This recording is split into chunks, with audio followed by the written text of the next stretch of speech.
Hello everyone, good morning. My name is Dr. Shalom Dam, and I am a medical officer with Chem Health and Diagnostics Center. I find it a privilege and an honor to be here to share this information. I really wish I was there with all of you, but sadly I'm not able to make that physically.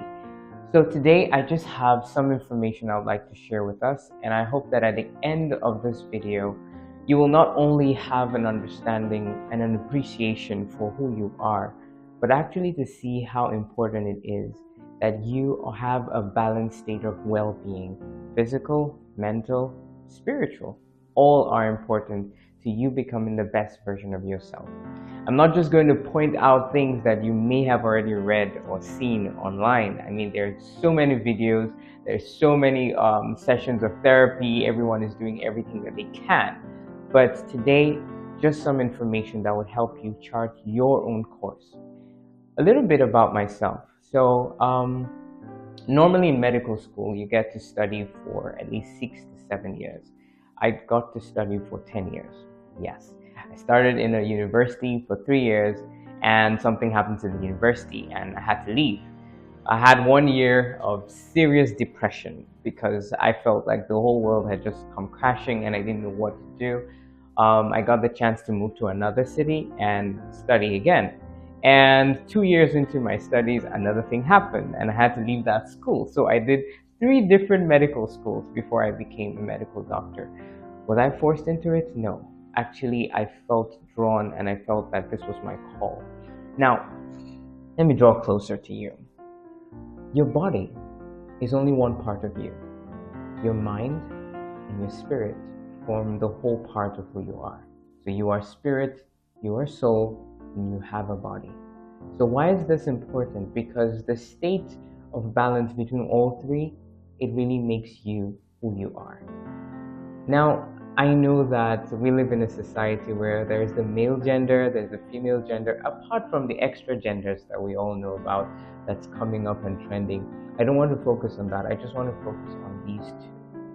There is this stigma, there is this that happens that the women are more emotional and the men are more logical. Yeah, socially speaking, we are, but in truth, there is more to that. Now, I will say some things and I'll round up with giving us tips and ideas of what we can do. First, about me, how did I deal with those seasons of depression, those seasons where I felt like my whole world was crashing?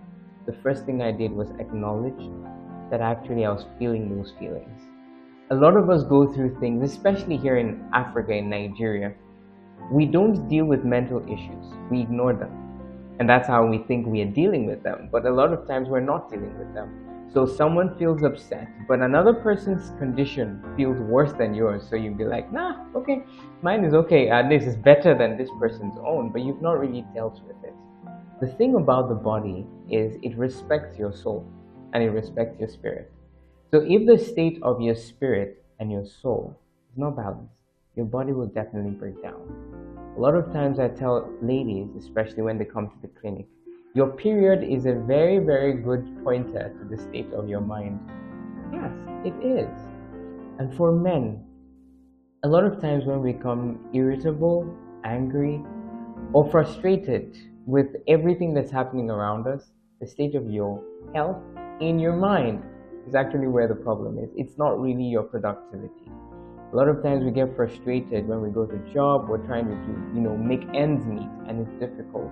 There's no one to turn to. Who is going to listen to a man cry? Men don't cry, right? But truly, man should actually cry. Because when we bottle things in, we're actually creating a whole mass of chaos.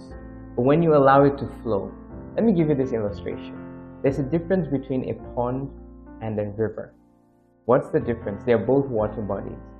But a pond is always receiving, and receiving. No matter how clean that water is, as long as it receives and becomes stale, it becomes dirty. Even if it was the freshest amount of water, give it a few days, it's going to become dirty. But you see a river, even if what was poured into it was dirty, give it time. The fresh water will flush it out. And that's what your life is supposed to be. We don't bottle things in. we have to let them out. So, 3 things that are a problem. Number one, when you do not acknowledge that you have or you have experienced a trauma, you've experienced an emotional experience that really brought you down. Number two, when you actually ignore the effect.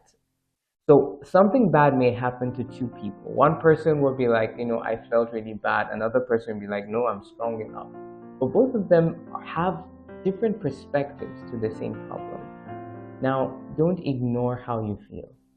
In fact, admit and acknowledge how you feel. That's the first step to actually healing from that condition. Because if you don't recognize that you have a problem, then you would not find any solution because you didn't even know you have a problem. The third thing I want to mention is coping mechanisms. A lot of times we are stressed. We have so much that we're doing and we're overly, how will I put this? There's so much that's happening in our lives that we don't have time to actually sit and meditate and think. Like, what's going on with me? Why do I feel this way? Why am I not being able to control my environment? Why am I not able to control the way I feel, right? We always are looking for validation in other people because we don't even know how to handle it ourselves. So these 3 things are very important for you to take as your first step. Now, how do we cope as a roundup? I know there's a lot to talk about, but because of my time, I'll round up in this statement. Remember the pond and remember the river. The pond is always receiving. Don't always be on the receiving side. You may receive because of the environment where you find yourself. You're the only one who is strong in the family. You're the firstborn. You're the first who has ever gone to school. You're the first who has ever had a job and has kept it. And so everyone is drawing for your attention. I can't really say it's your fault, but there's something you can do about it. Don't get overwhelmed. And the best thing to do is find an outlet. Always find an outlet. And number 2 is find replenishing. That means you need to have a way where you replenish your energy. Now, for those of us who are Christians, we're children of God, the Bible tells us that in His presence is fullness of joy. At His right hand are pleasures forevermore. So what I tell people is, and what I do for myself, is no matter how much I give, I will never neglect my place of source. That's my source, my place of replenishing. So no matter how busy or tired I am, I must have that time where I spend and receive. You need to be strong to be able to give out. If you're giving out and you're already on reserve, you will be frustrated. You will feel like the whole world is against you. But when you have that source where you always can go to, a place where you can receive for yourself, then you would always be strong no matter how hard things get, because you know that there is a place where you can refuel. Thank you. And I do hope that at the end of today's session, this topic of mental health is not something that can be dealt in one moment or in 5 seconds or in 10 minutes. It's something that will take a whole lifetime. But I'm just giving you some information that will help you to begin to think about yourself. You are the most interesting, the most special, amazing being ever created. There has never been someone like you, and there will never be another person like you. So look to the person on your left, look to the person on your right. Just give that person a smile. Say, I see you, and God sees you. Thank you, and God bless.